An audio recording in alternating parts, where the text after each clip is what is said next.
newspapers were not great strategic companies.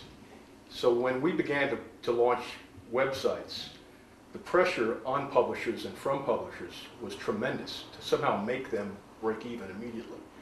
And the conventional wisdom was you've got to get as much web traffic as possible.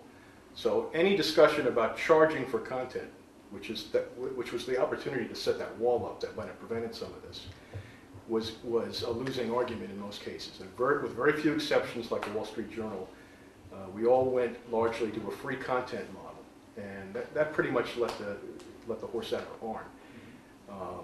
And it was a reflection of the fact that newspaper companies had very little patience, particularly publicly owned companies, had very little patience for innovation, for development, for long-term strategies.